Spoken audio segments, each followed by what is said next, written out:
Welcome to Telugu first news. ముందుగా headlines చూద్దాం. ఏపీతో AstraZeneca కీలక ఒప్పందం. అమరావతిలో జెనోమిక్ సెంటర్. అమరావతిలో ఇంటిగ్రేటెడ్ జెనోమిక్ సొల్యూషన్ సెంటర్ ఏర్పాటుకు ఒప్పందం. క్యాన్సర్ బాధితులకు అధునాతన జన్యు పరీక్షలు అందుబాటులోకి తీసుకొచ్చేలా చర్యలు. 9 తలల సర్పం రేవంత్ రావణాసురుడన్న వివేకానంద. హైడ్రా అరాచకాలపై సీఎం రేవంత్ సమాధానం చెప్పాలన్న వివేకానంద. రంగనాథ్ ముఖ్యమా, హైకోర్టు తీర్పు ముఖ్యమా అని ప్రశ్నించిన వైనం. హైడ్రా తీరుతో ప్రజలు తీవ్ర ఇబ్బందులు పడ్డారన్న టీఆర్ఎస్ ఎమ్మెల్యే. కాంగ్రెస్ పాలనలో ప్రజా సంక్షేమం పూర్తిగా విస్మరించారన్న రామచంద్రరావు. ఎన్నికల హామీల అమలులో కాంగ్రెస్ ప్రభుత్వం విఫలమైందని విమర్శ. బీఆర్ఎస్ కాంగ్రెస్ పాలనతో తెలంగాణ అప్పుల పాలైందన్న రామచంద్రరావు.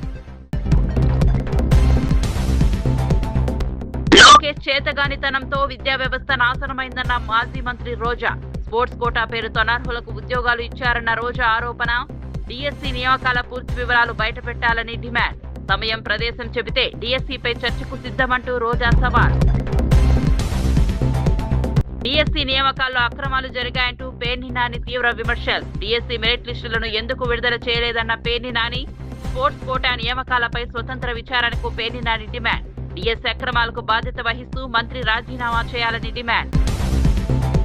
ఆంధ్రప్రదేశ్ వైద్య రంగంలో అత్యాధునిక సాంకేతిక పరిజ్ఞానాన్ని అందుబాటులోకి తీసుకొచ్చే దిశగా ప్రభుత్వం కీలక ఒప్పందాలు కుదుర్చుకుంది. ముఖ్యమంత్రి చంద్రబాబు నాయుడు సమక్షంలో అంతర్జాతీయ ఫార్మాస్యూటికల్, బయోటిక్ సంస్థలు ఆస్ట్రాజెనెకా, సౌండ్ లైఫ్ సైన్సెస్, క్యూరేఏ సంస్థలు ఏపీ ప్రభుత్వంతో అవగాహన ఒప్పందం చేసుకున్నాయి.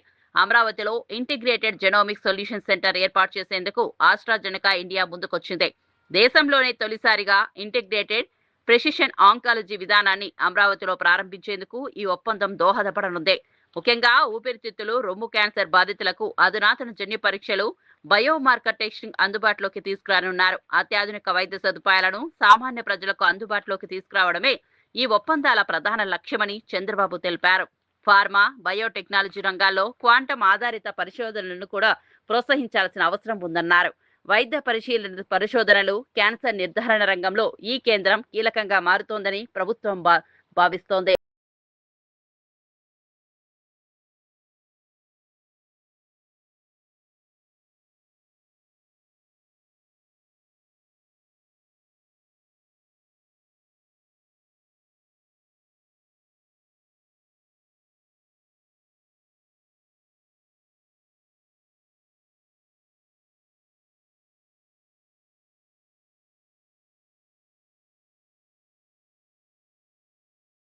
పేపర్ లీకుల అంశంలో బీజేపీ నేతలు అసత్య ప్రచారం చేస్తున్నారని తెలంగాణ కాంగ్రెస్ నేతలు విమర్శించారు. దేశవ్యాప్తంగా నీట్ పేపర్ లీక్ వ్యవహారంపై కాంగ్రెస్ పార్టీతో పాటు ప్రతిపక్ష నేత రాహుల్ గాంధీ విద్యార్థులకు మద్దతుగా నిరంతరం పోరాటం చేశారని పేర్కొన్నారు. విద్యార్థుల సమస్యలను పార్లమెంట్తో పాటు ప్రజాక్షేత్రంలో బలంగా వినిపించామని తెలిపారు. తమ పోరాటం కారణంగానే కేంద్ర మంత్రి ధర్మేంద్ర ప్రధాన్ రాజీనామా చేశారని కాంగ్రెస్ నేతలు పేర్కొన్నారు. కాంగ్రెస్ ప్రభుత్వంపై పేపర్ లీకులకు సంబంధించి బీజేపీ చేస్తున్న ఆరోపణలను వారు ఖండించారు. ఇప్పటి వరకు కాంగ్రెస్ హయాంలో ఒక్క పేపర్ లీక్ కూడా జరగలేదని పేర్కొన్నారు. విద్యార్థుల భవిష్యత్తుకు సంబంధించిన అంశాలను రాజకీయ ప్రయోజనాల కోసం ఉపయోగించుకోవద్దని బీజేపీ నేతలకు సూచించారు. పరీక్షల నిర్వహణలో పారదర్శకత ఉండాలని, తప్పులు జరిగితే బాధ్యులపై చర్యలు తీసుకోవాల్సిందేనని స్పష్టం చేశారు. విద్యార్థుల ప్రయోజనాల విషయంలో కాంగ్రెస్ ఎప్పుడూ ముందుంటుందని తెలిపారు. పేపర్ లీకుల పేరుతో ప్రజలను తప్పుదోవ పట్టించే ప్రచారాన్ని బీజేపీ నేతలు మానుకోవాలని కాంగ్రెస్ నాయకులు డిమాండ్ చేశారు. జరిగినాయా లేదా అనేది ఒక పార్లమెంట్ సభ్యునిగా నేను చెప్పాల్సిన అవసరం లేదు. తెలంగాణ వచ్చిన తర్వాత గ్రూప్ 1, గ్రూప్ 2, గ్రూప్ 3, గ్రూప్ 4 పరీక్షలు టీజీపీఎస్సీని ప్రక్షాళన చేసి 67,000 మందికి ఉద్యోగాలు. ఎందుకంటే గత ప్రభుత్వంలో వైఫల్యాలు అంటే బీఆర్ఎస్ హయాంలో 9.5 ఏళ్లలో పేపర్ లీకులు జరిగింది వాస్తవం. తెలంగాణలో పేపర్ లీకులు జరిగినాయి కాంగ్రెస్ హయాంలో అని చెప్పడం తప్పు బీజేపీ నాయకులు, ముఖ్యంగా బీజేపీ సీనియర్ నాయకులు అందరూ. ఎందుకంటే వాస్తవాలు చెప్పండి. బీఆర్ఎస్ హయాంలో జరిగినాయి. బీఆర్ఎస్ హయాం 2023లో 10th క్లాస్ పేపర్ లీక్ అయింది. గ్రూప్ 1, గ్రూప్ 2, గ్రూప్ 3 పరీక్షల పేపర్ లీకులు కూడా ఆ రోజు ఉన్నటువంటి టీఎస్పీఎస్సీలైనాయి. ఇప్పుడున్న టీజీపీఎస్సీలో ఏమాత్రం కూడా పేపర్ లీకులు జరిగిన సందర్భం లేదు. ఏ సందర్భంలో కూడా ముఖ్యమంత్రి రేవంత్ రెడ్డి గారు పిల్లల భవిష్యత్ గురించి, పిల్లల భవిష్యత్ కి సంబంధించిన అంశాల గురించి చాలా. సూర్యాపేట జిల్లా హుజూర్ నగర్ లో నిర్వహించిన బీజేపీ ఆత్మీయ సమ్మేళనంలో పార్టీ రాష్ట్ర అధ్యక్షుడు ఎన్ రామచంద్రరావు పాల్గొని కాంగ్రెస్ ప్రభుత్వంపై తీవ్ర విమర్శలు చేశారు. రాష్ట్రంలో ప్రజా సంక్షేమాన్ని కాంగ్రెస్ ప్రభుత్వం పూర్తిగా విస్మరించిందని ఆరోపించారు. ఎన్నికల సమయంలో ప్రజలకు ఇచ్చిన హామీలను అమలు చేయడంలో ప్రభుత్వం తీవ్రంగా విఫలమైందని మండిపడ్డారు. అధికారంలోకి వచ్చేందుకు అనేక హామీలు ఇచ్చిన కాంగ్రెస్ ఇప్పుడు వాటి అమలుపై స్పష్టత ఇవ్వడం లేదని విమర్శించారు. గతంలో బీఆర్ఎస్ పాలనతో పాటు ప్రస్తుతం కాంగ్రెస్ ప్రభుత్వం అనుసరిస్తున్న విధానాల కారణంగా తెలంగాణ అప్పుల పాలైందని ఆరోపించారు. రెండు పార్టీల పాలనతో రాష్ట్రానికి ఆశించిన స్థాయిలో అభివృద్ధి జరగలేదన్నారు. ప్రధానమంత్రి నరేంద్ర మోదీ నాయకత్వంలో కేంద్ర ప్రభుత్వం చేపడుతున్న అభివృద్ధి సంక్షేమ కార్యక్రమాలను ప్రజలకు వివరించాలని పార్టీ శ్రేణులకు సూచించారు. తెలంగాణలో నిజమైన అభివృద్ధి బీజేపీతోనే సాధ్యమని పేర్కొన్నారు. రాబోయే రోజుల్లో ప్రజలు బీజేపీకి అవకాశం ఇస్తారని, రాష్ట్రంలో పార్టీ అధికారాన్ని చేజిక్కించుకుంటుందని రామచంద్రరావు ధీమా వ్యక్తం చేశారు. నేను వాళ్ళందరికీ ఒకటే చెప్పదలుచుకున్నాను. ఈ దేశం పైన అలెగ్జాండర్ వచ్చాడు 326 BCలో. ఈ దేశం పైన పరిపాలించాడు. పోతూ పోతూ సెల్యూకస్ని ఇక్కడ పెట్టిపోయాడు. 326 ఈస్ట్ కేసు ముందు, క్రైస్తవ ముందు 326 BC. దాని తర్వాత మన దేశంలో విదేశీయులు రావడం మొదలుపెట్టారు. ముఘళ్ళు వచ్చారు, పర్షియన్లు వచ్చారు, హూన్స్ వచ్చారు, స్పానిష్లు వచ్చారు, పోర్చుగీస్ వచ్చారు. చివరికి బ్రిటిష్ వాళ్ళు కూడా వచ్చి ఈ దేశాన్ని 100 సంవత్సరాల పైగా పరిపాలించారు. కానీ ఇన్ని సంవత్సరాలు పరిపాలించిన ఈ విదేశీ విదేశీ రాజులు ఈ దేశం ఒక సంస్కృతిని చెక్కు చెదరకు చేయలేకపోయారు. కాశ్మీర్ నుంచి కాశ్మీర్ దాకా, అస్సాం నుంచి అహ్మదాబాద్ దాకా భారతదేశము ఇదే హైందవ సంస్కృతితో మిగిలిపోయింది. దాన్ని మార్చలేకపోయారు. అది ఈ దేశం ఒక గొప్పతనం. ఇది ఈ దేశంలో ఉన్నటువంటి మన భూమిలో ఉన్న సంస్కృతి ఏది ఉందో, కాశ్మీర్లో మనం పాడేటటువంటి ఏదైతే విష్ణు సూత్రం అయితే ఉందో, ఇక్కడ కింద కూడా కన్యాకుమారి అదే చేస్తారు. దేశమంతా కూడా రాముడిని పూజిస్తారు. దేశమని కూడా దేవి పూజ చేస్తారు. ఏ దేశంలో ఇటువంటి సంస్కృతి లేదు. అది మన దేశం. మనది ఇంత గొప్ప సంస్కృతి కాబట్టి ఇంతమంది విదేశీయులు మన పైన పరిపాలించినా కూడా భారతదేశం సంస్కృతిని వాళ్ళు ఏమి చేయలేకపోయారు. హైందవ సమాజాన్ని, హైందవత్వాన్ని, సనాతన ధర్మాన్ని ఏమి చేయలేకపోయారని చెప్పి కూడా మనం ఆలోచించాల్సిన అవసరం ఉంది. ఈరోజు ప్రపంచంలో అనేక దేశాలు ఉన్నాయి. ఈరోజు సిరియా చూసినాం, అల్జీరియా చూసినాం. అన్ని దేశాలు కూడా గతంలో దేవర్ ఆల్ నాన్ ముస్లిం నేషన్స్. కానీ ఇవన్నీ కూడా ముస్లిం దేశాలు 20 సంవత్సరాలు ముస్లిం దేశాలు మారినాయి. కొన్ని దేశాలు క్రిస్టియన్ దేశాలుగా మారినాయి. వాళ్ళ మతాలు, వాళ్ళ సంస్కృతి వేరే ఉండే. వైసీపీ నేతలకు మహిళలంటే గౌరవం లేదని ఏపీ మహిళా కమిషన్ మాజీ చైర్పర్సన్ టీడీపీ నేత పీతల సుజాత తీవ్ర విమర్శలు చేశారు. మాజీ మంత్రి జోగి రమేష్ కుటుంబానికి సంబంధించిన ఘటనను ఇందుకు ప్రత్యక్ష నిదర్శనంగా పేర్కొన్నారు. మాజీ మంత్రి కోడలిపై వరకట్న వేధింపులు, దాడులు జరిగినట్లు ఆరోపణలు వస్తున్న నేపథ్యంలో వైసీపీ అధినేత జగన్మోహన్ రెడ్డి ఎందుకు స్పందించడం లేదని ప్రశ్నించారు. వైసీపీలోని మహిళా నేతలు కూడా ఈ వ్యవహారంపై మౌనంగా ఉండటానికి కారణం ఏంటని నిలదీశారు. మహిళల హక్కులు, భద్రత గురించి మాట్లాడే వైసీపీ నేతలు ముందుగా తమ పార్టీ నాయకులకు సంబంధించిన ఆరోపణలపై సమాధానం చెప్పాలని డిమాండ్ చేశారు. వైసీపీ ప్రభుత్వ హయాంలో మహిళలపై వేధింపులతో పాటు వ్యక్తిత్వ హననానికి పాల్పడే ఘటనలు జరిగాయని పీతల సుజాత ఆరోపించారు. రాజకీయాలకు అతీతంగా బాధిత మహిళకు న్యాయం జరగాల్సిన అవసరం ఉందన్నారు. ఈ వ్యవహారంలో నిజాలు బయటకు రావాలని, బాధితురాలకు న్యాయం జరిగే వరకు తమ పోరాటం కొనసాగుతుందని పీతల సుజాత స్పష్టం చేశారు. మానసికంగా, శారీరకంగా ఆమెను టార్చర్ పెట్టడమే కాకుండా ఎంత దారుణంగా అమ్మాయిని హింసించారనేది అమ్మాయి కదా ఓపెన్గా చాలా స్టేట్మెంట్లో రాసింది. కానీ అవన్నీ కూడా నేను చెప్పదలుచుకోవట్లేదు. ఎందుకంటే చాలా ఇబ్బందిగా ఉంది. అంత ఒక మహిళని అంత దారుణంగా టార్చర్ పెడితే మీ నాయకుడు ఎందుకు స్పందించలేదు? మీ మహిళలు ఎందుకు స్పందించలేదు? ఇదేనా మీరు మహిళలకు ఇచ్చే గౌరవం జగన్మోహన్ రెడ్డి గారు? అంటే top to bottom me mind set అంతా కూడా నాయకుడి నుంచి కింద వరకు కూడా క్రిమినల్ మైండ్ సెట్తోనే ఉన్నారా? అంటే మీరందరూ కూడా ఒక క్రిమినల్ మైండ్ సెట్తోనే మహిళల పట్ల వ్యవహరిస్తున్నారు అనటానికి ఇదొక ఉదాహరణ. ఎన్నో ఉదాహరణలు. మహిళలను అవమానిస్తారు, మహిళల యొక్క కట్టుబొట్లను అవమానిస్తారు, మహిళల్ని రెడీ అయితే అవమానిస్తారు, ఈ కట్నాల కోసం వేధిస్తారు, సోషల్ మీడియాలో మాట్లాడితే వేధిస్తారు. ఇష్టం వచ్చినట్టు మహిళల్ని ఎంతగా మీరు టార్గెట్ చేసి క్యారెక్టర్ అసాసినేషన్ చేసి ఎంతగా ఇబ్బంది పెడుతున్నారు వైసీపీ వాళ్ళు. జగన్మోహన్ రెడ్డి గారు ఏ రోజైనా మీరు స్పందించారా? స్పందించలేదు. ఈ రోజున వరకట్నం అనే ఒక దురాచారంపై దేశవ్యాప్తంగా కూడా చాలా ఉద్యమాలు జరుగుతున్నాయి. ఈ వరకట్నాన్ని అరికట్టాలనేసి దేశవ్యాప్తంగా ఉద్యమాలు జరుగుతున్నాయి. సో అట్లాంటి పరిస్థితులు ఉన్నప్పుడు ఈ రోజున ఒక ప్రజాసేవలో ఉన్నటువంటి ఒక మాజీ మంత్రి కోడల్ని ఇంత దారుణంగా వరకట్నానికి వేధించడం అనేది సిగ్గుతో తలదించుకోవాలి. వైసీపీ గొడ్డలి పార్టీ వాళ్ళు, జగన్మోహన్ రెడ్డి గారు సిగ్గుతో తలదించుకోవాలి. ఈ రోజున నెత్తి మీద చెయ్యి పెట్టి బ్లెస్సింగ్స్ ఇవ్వటం కాదు, ఆ నెత్తి మీద టోపీ పెట్టేస్తున్నారు, నామాలు పెడుతున్నారు, వాళ్ళ జీవితాలను భస్మాలు చేసేస్తున్నారు జగన్మోహన్ రెడ్డి గారు. మీరు ఆ మహిళ పడ్డటువంటి వేదన ఎవరు తీరుస్తారు? ఆమె పడుతున్నట్టు. హైడ్రా వ్యవహారంపై బీఆర్ఎస్ ఎమ్మెల్యే కేపీ వివేకానంద తీవ్ర వ్యాఖ్యలు చేశారు. హైడ్రా చీఫ్ రంగనాథ్ను 9 తలల సర్పంతో పోల్చిన వివేకానంద ముఖ్యమంత్రి రేవంత్ రెడ్డిని 10 తలల రావణాసురుడిగా అభివర్ణించారు. హైడ్రాను 9 తలల సర్పంగా రాష్ట్ర అత్యున్నత న్యాయస్థానమే పేర్కొందని ఆయన వ్యాఖ్యానించారు. హైడ్రా పేరుతో జరిగిన అరాచకాలు ఏ స్థాయిలో ఉన్నాయో న్యాయస్థానం చేసిన వ్యాఖ్యలతోనే అర్థమవుతోందని ఆరోపించారు.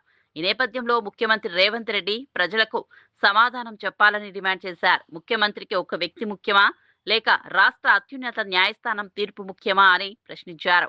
హైడ్రా చర్యల కారణంగానే అనేక మంది ప్రజలు ఇబ్బందులు ఎదుర్కొన్నారని ఆరోపించిన వివేకానంద ప్రభుత్వం ఇప్పటికైనా తన వైఖరిని మార్చుకోవాలని డిమాండ్ చేశారు. న్యాయస్థానాల ఆదేశాలను గౌరవిస్తూ పాలన సాగించాల్సిన బాధ్యత ప్రభుత్వంపై ఉందన్నారు. రంగనాథ్ వ్యవహారంలో ప్రభుత్వం తీసుకునే నిర్ణయాన్ని ప్రజలు గమనిస్తున్నారని పేర్కొన్నారు. హైడ్రా పనితీరుతో పాటు ముఖ్యమంత్రి వైఖరిపై వివేకానంద చేసిన ఘాటు వ్యాఖ్యలు తెలంగాణ రాజకీయాల్లో మరోసారి చర్చకు దారితీశాయి. సిట్టింగ్ హైకోర్టు జడ్జితో ముఖ్యమంత్రి గారికి నిజంగా కూడా వారిపైన నమ్మకం ఉంటే ఈరోజు మీకు ఒక వ్యక్తి కావాలనా లేకపోతే తెలంగాణ రాష్ట్రం కావాలనా? ఇది ఒక వ్యక్తి ముఖ్యమా లేకపోతే న్యాయస్థానం ఒక తీర్పు, న్యాయస్థానం ఒక ఆదేశం ముఖ్యమా? న్యాయస్థానాలను గౌరవించాల్సిన బాధ్యత ముఖ్యమంత్రి గారి పైన ఉన్నది. తక్షణం మీరు సిట్టింగ్ హైకోర్టు జడ్జితోని ఈ గడిచిన 2 సంవత్సరాలుగా ఈ యొక్క హైడ్రా ద్వారా జరిగిన అరాచకాలన్నింటిపైన ఎంక్వైరీ జరగాలని చెప్పేసి కోరుతా ఉన్నాను.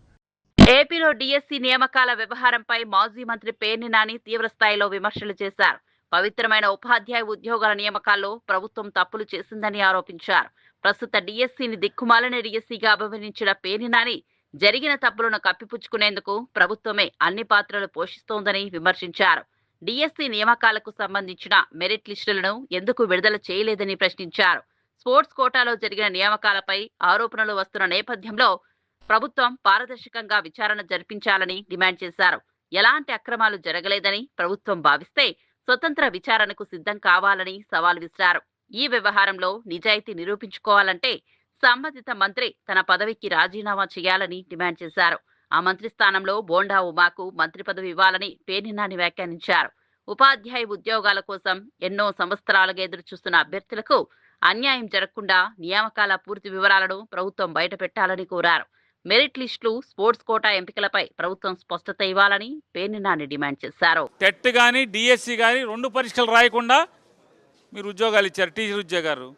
వీళ్ళు మళ్ళీ ఆటలు కాదంట, సైన్స్ చెప్తారంట, ఇంగ్లీష్ చెప్తారంట, సోషల్ స్టడీస్ చెప్తారంట, మ్యాథ్స్ చెప్తారంట, అన్ని భాషలు చెప్తారంట, అన్ని సబ్జెక్టులు చెప్తారంట.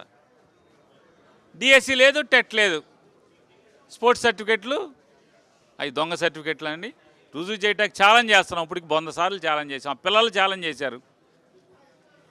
కోర్టు గురించి మాట్లాడుతున్నాం. 150 కేసులు వేశారు, పొడి చేశామని. మరి కోర్టు స్పోర్ట్స్ కోటాను విచారణ చేయమంది కదా, రాజీనామా చేయి. సిగ్గుంటే రాజీనామా చేయాలి కదా. కోర్టు విచారణకు ఆదేశించింది కదా. నిన్న డప్పాలు కొట్టావు కదా, కోర్టు ఆపలేదు, ముందుకెళ్ళమని. మరి కోర్టు విచారణ చేయమని ఇచ్చింది కదా. స్పోర్ట్స్ కోటాలో రిక్రూట్మెంట్ మొత్తాన్ని విచారణ చేయమని చెప్పింది కదా. నవ్వుతాడు కదా ఎవడన్నా. మరి మీరు ఇచ్చిన స్పోర్ట్స్ కోటా రిక్రూట్మెంట్ ఇచ్చినటువంటి జీవోని డిఎస్సి పరీక్షల ముందు 19వ తారీఖు ఎందుకు ఇచ్చారు? డిఎస్సి పరీక్షలు పూర్తయిపోయి రిక్రూట్మెంట్ పూర్తవగానే ఎందుకు ఆ జీవోని మళ్ళీ మార్చారు? ఎందుకు మార్చారు? డొల్లతనం అది కాదా? తప్పుడుతనం అది కాదా? మీరు డబుల్ ఇంజిన్ అన్నారు కదా, ఢిల్లీలో విద్యాశాఖ మంత్రి జెన్జీ ఉద్యమంతో, కాక్రోచ్ ఉద్యమంతో మరి రాజీనామా చేశాడు కదా, మరి నువ్వు కూడా రాజీనామా చేయాలి కదా. రాజీనామా నీకు చావు ఉంటే, నిజంగా నీలో నిజాయితీ ఉంటే, ఇంత అవినీతి ఆరోపణలు ఎదుర్కొంటున్నటువంటి విద్యాశాఖ మంత్రిగా మీరు తప్పుకోండి.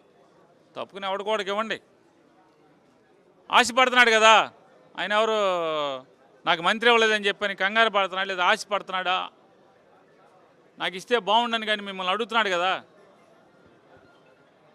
బోండా ఉమా గారు ఉన్నాడు కదా, ఇవ్వు, పోయిందే ఉంది.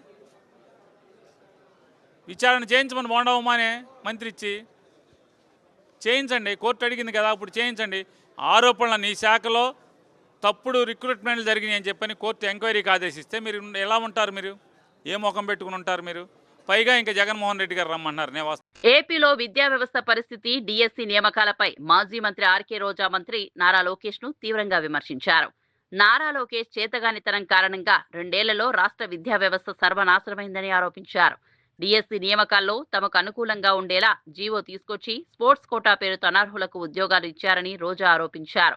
ఈ నియామకాల్లో జరిగిన అక్రమాలపై ప్రతిపక్షం ప్రశ్నిస్తే ప్రభుత్వం సమాధానం చెప్పకుండా ఛాలెంజ్లు విసురుతోందని మండిపడ్డారు. డిఎస్సి నియామకాలపై ప్రభుత్వం పూర్తి వివరాలు బయటపెట్టి అభ్యర్థుల్లో నెలకొన్న అనుమానాలను తొలగించాలని డిమాండ్ చేశారు. వైఎస్ఆర్సీపీ లేవనెత్తుతున్న ప్రశ్నలకు నేరుగా సమాధానం చెప్పాలని అన్నారు. చర్చకు వైఎస్ జగన్ అవసరం లేదని, నారా లోకేష్ సమయం, ప్రదేశం నిర్ణయిస్తే తమ పార్టీ నాయకులు చర్చకు సిద్ధంగా ఉన్నారని సవాల్ చేశారు. అర్హులైన అభ్యర్థులకు న్యాయం చేయాల్సిన ఉపాధ్యాయ నియామకాల్లో రాజకీయ ప్రయోజనాలకు అవకాశం ఉండకూడదని పేర్కొన్నారు. స్పోర్ట్స్ కోటా నియామకాలపై వస్తున్న ఆరోపణలకు ప్రభుత్వం ఆధారాలతో సమాధానం చెప్పాలని రోజా డిమాండ్ చేశారు. నారా లోకేష్ విద్యాశాఖ మంత్రి అయిన తర్వాత నిర్వహించిన ఒక డిఎస్సిని పేపర్ లీకేజీలతో, అలాగే రిక్రూట్మెంట్లు ఏ విధంగా నీచాతినీచంగా చేశారు, అర్హులైన వాళ్ళకి ఇవ్వకుండా అనర్హులకి తన అవినీతి కోసం ఏ విధంగా అంటగట్టాడో మనం కళ్ళారా చూసాం. మొన్న మీరు చూశారు, ఢిల్లీలో నీట్ ఎగ్జామ్ పేపర్ లీక్ అయినందుకు జంజీస్ ఉద్యమానికి కేంద్ర విద్యాశాఖ మంత్రి ధర్మాన్ ప్రధాన్ గారు రాజీనామా చేయటం. మరి ఇక్కడ రాష్ట్రంలో డిఎస్సి పేపర్ లీక్ అయింది. అలాగే స్పోర్ట్స్ కోటాలో ఇవ్వాల్సిన ఉద్యోగాలు స్పోర్ట్స్ పర్సన్స్ కి కాకుండా తమ ఇష్టానికి ఒక 420 జీవోని తీసుకొచ్చి ఏ విధంగా 427 ఉద్యోగాలకు పైగా ఆ అనర్హులకు ఇవ్వటం మనం చూసాం. మరి అలాంటి విద్యాశాఖ మంత్రి నారా లోకేష్ రాజీనామా చేయాలని ఈరోజు రాష్ట్రం అంతా కూడా విద్యార్థులు, నిరుద్యోగులు డిఎస్సిలో ఎవరైతే అన్యాయమయ్యారో అందరూ రోడ్ల మీదకి వచ్చి డిమాండ్ చేస్తున్నారని కూడా ఈ సందర్భంగా తెలియజేసుకుంటున్నాం. ముఖ్యంగా మేము ఈరోజు ఇక్కడ ఈ డిఎస్సి పేపర్ లీకేజ్ మీద సిబిఐ విచారణ జరపాలని డిమాండ్ చేస్తున్నాం. అలాగే ఈ డిఎస్సి పేపర్ లీకేజ్ కి కారణమైన విద్యాశాఖ మంత్రి నైతిక బాధ్యత వహించి రాజీనామా చేయాలని డిమాండ్ చేస్తూ ఉద్యమాన్ని చేపట్టడం జరిగింది. ఎందుకంటే ఈరోజు మన రాష్ట్రంలో ఈ కూటమి ప్రభుత్వం వచ్చిన తర్వాత దాదాపుగా 191 మంది నిరుద్యోగులు ఆత్మహత్య చేసుకున్నారు. చాలా మంది ఉద్యోగాలు లేక పక్క రాష్ట్రాలకి వలసలు పోతున్నారు. మిమ్మల్ని నమ్మి మీరు అధికారంలోకి వస్తే నిరుద్యోగ భృతి 3,000 ఇస్తాం, లేదా ప్రతి ఇంటికి ఉద్యోగం ఇస్తామని 1,50,00,000కు పైగా నిరుద్యోగుల్ని ఈరోజు మోసం చేశారు. ఈరోజు ఆ నిరుద్యోగులంతా కూడా ఉద్యోగం రాక, నిరుద్యోగ భృతి రాక పక్క రాష్ట్రాలకు వెళ్లే వాళ్ళు పక్క రాష్ట్రాలకు వెళ్లి కూలీలుగా మారుతున్నారు. వెళ్లలేని వాళ్ళు ఆత్మహత్యలు చేసుకుంటున్న పరిస్థితి. ఈరోజు మెగా డిఎస్సిలో ఏ విధంగా పేపర్ లీకేజ్ జరిగింది, ఏ విధంగా డబుల్ బెడ్రూమ్ ఇళ్ల కేటాయింపులో కాంగ్రెస్ ప్రభుత్వం నిరుపేదలను మోసం చేసిందని బీఆర్ఎస్ ఎమ్మెల్యే మర్రి రాజశేఖర్ రెడ్డి ఆరోపించారు. నెల రోజుల క్రితం బీఆర్ఎస్ కు చెందిన 5 ఎమ్మెల్యేలు మేడ్చల్ జిల్లా కలెక్టర్ ను కలిసి కైతలాపూర్ నాలా పక్కన నివసిస్తున్న అమృత్ నగర్ తండావాసులకు డబుల్ బెడ్రూమ్ ఇల్లు కేటాయించాలని దరఖాస్తులు అందజేసినట్లు తెలిపారు. ఎన్నో ఏళ్లుగా ఇబ్బందుల మధ్య జీవిస్తున్న నిరుపేద కుటుంబాలు తమకు ఇల్లు వస్తాయని ఆశగా ఎదురు చూశాయని చెప్పారు. అయితే అర్హులైన పేదలకు ఇల్లు కేటాయించకుండా కాంగ్రెస్ ప్రభుత్వం తమ అనుయాములకు డబుల్ బెడ్రూమ్ ఇళ్లను కట్టబెట్టిందని ఆరోపించారు. రాజకీయ ప్రాధాన్యతల ఆధారంగా ఇళ్లను పంపిణీ చేయడం సరికాదని విమర్శించారు. అర్హులైన అమృత్ నగర్ తండావాసులకు న్యాయం చేయాలని ప్రభుత్వాన్ని డిమాండ్ చేశారు. పేదలకు ఉద్దేశించిన సంక్షేమ పథకాల్లో రాజకీయ జోక్యం ఉండకూడదని పేర్కొన్నారు. డబుల్ బెడ్రూమ్ ఇళ్ల కేటాయింపులపై ప్రభుత్వం పూర్తి వివరాలను వెల్లడించి అర్హులైన నిరుపేదలకు వెంటనే ఇల్లు కేటాయించాలని రాజశేఖర్ రెడ్డి డిమాండ్ చేశారు. L2 కింద నిర్ధారించినటువంటి అప్లికేషన్ తీసుకుపోయి కలెక్టర్ సమక్షంలో ఇది మాకున్నటువంటి డబుల్ బెడ్రూమ్లు ఇచ్చేటి ఏమైనా ఉంటే లాటిసార్ ఇవ్వండి అని చెప్పి మేడ్చల్ జిల్లా కలెక్టర్ గారికి రిక్వెస్ట్ చేసి వచ్చాం. మాకున్నటువంటి అమృత తండాకు సంబంధించినటువంటి వాళ్ళు ఎస్టీలు 62 మంది ఉన్నారంటే 62 మందికి ఇవ్వాలని పట్టుబట్టి గతంలో కేసీఆర్ కట్టినటువంటి డబుల్ బెడ్రూమ్లని వాళ్ళకి ఇచ్చి వాళ్ళకు పొజిషన్ ఇప్పించేదాకా పోరాడాం.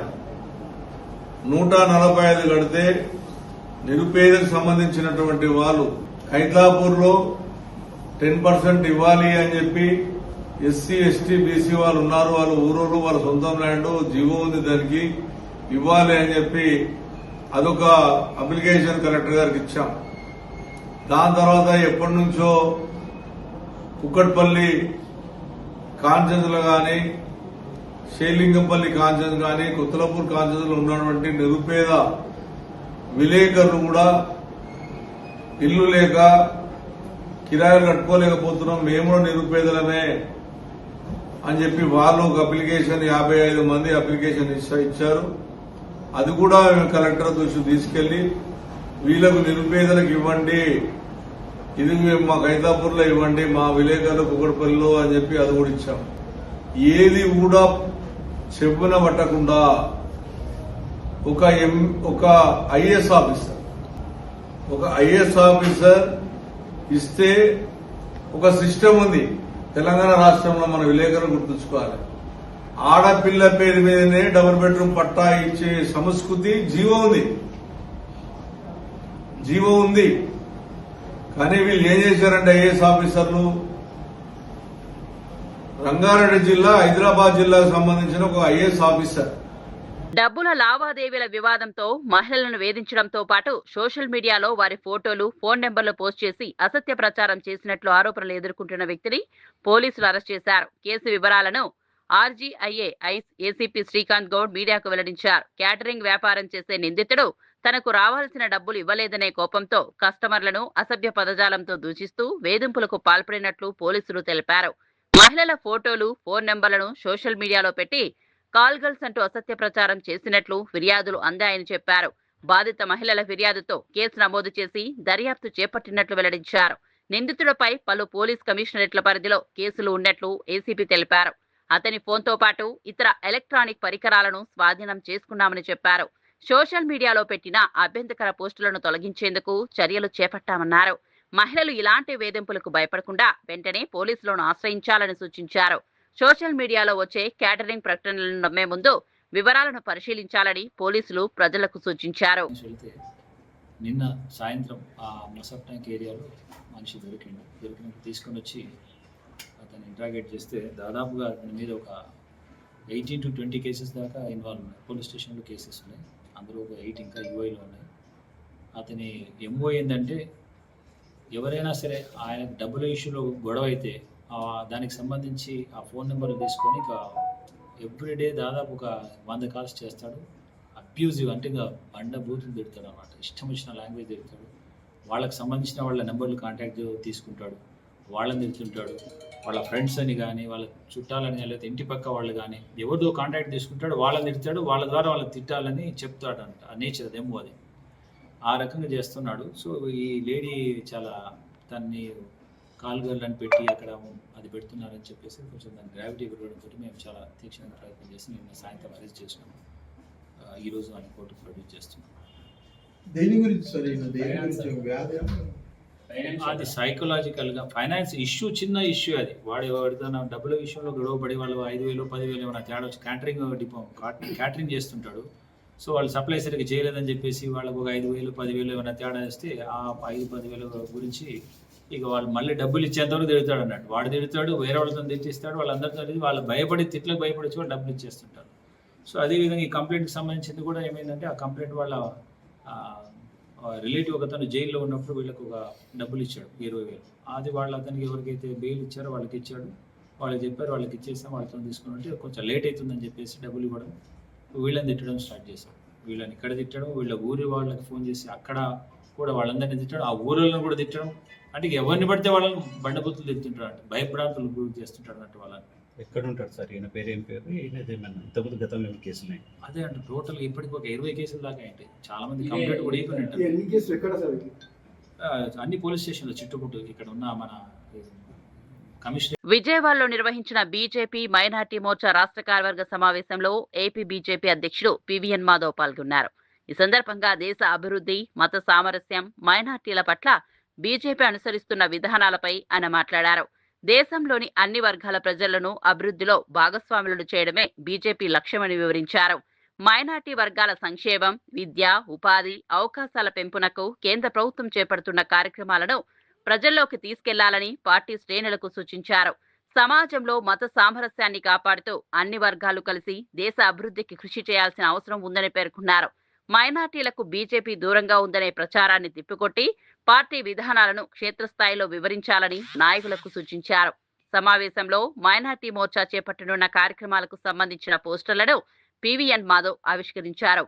రాష్ట్రంలో పార్టీని మరింత బలోపేతం చేయడంతో మైనార్టీ మోర్చా కీలక పాత్ర పోషించాలని కోరారు. వివిధ ప్రాంతాల నుంచి వచ్చిన మోర్చా నాయకులు, కార్యకర్తలు ఈ రాష్ట్ర కార్యవర్గ సమావేశంలో పాల్గొన్నారు. భారతీయ జనతా పార్టీ మొదటి నుంచి చెప్తుంది, వివక్షత లేని, అసమానతలు లేని, అలాగే సంతుష్టీకరణ లేని సమాజ నిర్మాణం కోసం ఒక గొప్ప ప్రయత్నం చేయాలని చెప్పి ఆ విధంగానే పార్టీ ప్రారంభకులు మొదటి నుంచి కూడా ఈ అంశాన్ని చెప్పడం జరిగింది. ఆ విధంగా ముందుకెళ్ళడం జరిగింది. సీతారామరాజు జిల్లాలో గిరిజన ప్రాంతాలు గంజాయి సాగుకు దూరమై వ్యవసాయం వైపు అడుగులు వేస్తున్నాయని మంత్రులు అనిత, సంధ్యారాణి తెలిపారు. పాడేరు మండలంలోని మారుమూల గిరిజన గ్రామం సప్పిపుట్టును మంత్రులు సందర్శించారు. స్థానిక గిరిజనులతో మాట్లాడి వారి జీవన పరిస్థితులు, వ్యవసాయం, ఉపాధి అవకాశాల గురించి అడిగి తెలుసుకున్నారు. గతంలో అక్రమ గంజాయి సాగుతో గుర్తింపు పొందిన ప్రాంతాల్లో ఇప్పుడు ప్రత్యామ్నాయ పంటలను ప్రోత్సహిస్తున్నామని వివరించారు. Eagle team IG IK Ravikrishna పర్యవేక్షణలో గిరిజన రైతులకు ఉద్యానవన మొక్కలను పంపిణీ చేశారు. గంజాయి సాగును పూర్తిగా నిర్మూలించడంతో పాటు గిరిజన కుటుంబాలకు స్థిరమైన ఆదాయం అందించే పంటల సాగును ప్రోత్సహించడమే ప్రభుత్వ లక్ష్యమని తెలిపారు. ఉద్యాన పంటలు, వ్యవసాయ రంగంలో అవసరమైన సహాయాన్ని ప్రభుత్వం అందిస్తోందని హామీ ఇచ్చారు. గిరిజన యువత అక్రమ కార్యకలాపాలకు దూరంగా ఉండి ఉపాధి అవకాశాలను సద్వినియోగం చేసుకోవాలని సూచించారు. గిరిజన ప్రాంతాల అభివృద్ధికి అవసరమైన మౌలిక వసతులు, సంక్షేమ కార్యక్రమాలను కొనసాగిస్తామని మంత్రులు స్పష్టం చేశారు. చాలా బాగుంది అని చెప్పి వాళ్ళు కూడా మాట్లాడడం జరిగింది. నిజంగా ఒక మంచి కార్యక్రమానికి ఇక్కడికి రావడం మాకు చాలా ఆనందంగా ఉంది. జీరో కల్టివేషన్ చేసి ఈ రోజు మా అందరికీ సహకరిస్తున్న ఇక్కడున్న అందరికీ కూడా పేరు పేరున నేను ధన్యవాదాలు తెలియజేసుకుంటున్నా. మా ఈగల్ యంత్రాంగానికి, మా పోలీస్ యంత్రాంగానికి, రెవెన్యూ డిపార్ట్మెంట్ వాళ్ళకి, ముఖ్యంగా ఇక్కడ గ్రామస్తులకి, ప్రజాప్రతినిధులకి అందరికీ కూడా సహకరిస్తున్నందుకు ప్రత్యేకంగా ధన్యవాదాలు తెలియజేసుకుంటున్నాను. ఇంతకు పూర్వం గంజాయి విపరీతంగా సాగు చేసిన వాళ్ళంతా ఈరోజు గంజాయి మేము మానేశాము.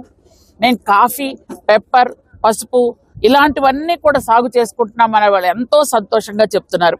ఈరోజు అవకాడో మొక్కల్ని మేము ఫ్రీగా ఇస్తే వాళ్ళు ఎంత సంతోషంగా, ఈ మొక్క బయట కొంటే 250 రూపాయలమ్మ మీరు మాకు ఫ్రీగా ఇస్తున్నారని వాళ్ళు ఎంతో సంతోషంగా చెప్తున్నారు.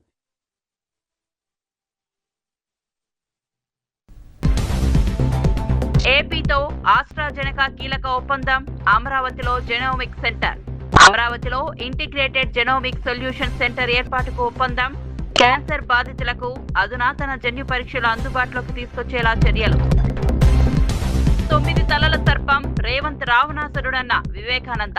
హైడ్రా అరాచకాలపై సీఎం రేవంత్ సమాధానం చెప్పాలన్న వివేకానంద.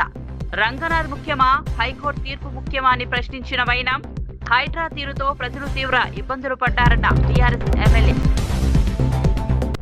కాంగ్రెస్ పాలనలో ప్రజా సంక్షేమం పూర్తిగా విస్మరించారన్న రామచంద్రరావు. ఎన్నికల హామీల అమలులో కాంగ్రెస్ ప్రభుత్వం విఫలమైందని విమర్శ. బీఆర్ఎస్ కాంగ్రెస్ పాలనతో తెలంగాణ అప్పుల పాలైందన్న రామచంద్రరావు. లోకేష్ చేతగానితనంతో విద్యా వ్యవస్థ నాశనమైందన్న మాజీ మంత్రి రోజా. స్పోర్ట్స్ కోటా పేరుతో అనర్హులకు ఉద్యోగాలు ఇచ్చారన్న రోజా ఆరోపణ. డిఎస్సీ నియామకాల పూర్తి వివరాలు బయటపెట్టాలని డిమాండ్. సమయం, ప్రదేశం చెబితే డిఎస్సీపై చర్చకు సిద్ధమంటూ రోజా సవాల్. డిఎస్సీ నియామకాల్లో అక్రమాలు జరిగాయంటూ పేర్ని నాని తీవ్ర విమర్శలు. డిఎస్సీ మెరిట్ లిస్టులను ఎందుకు విడుదల చేయలేదన్న పేర్ని నాని.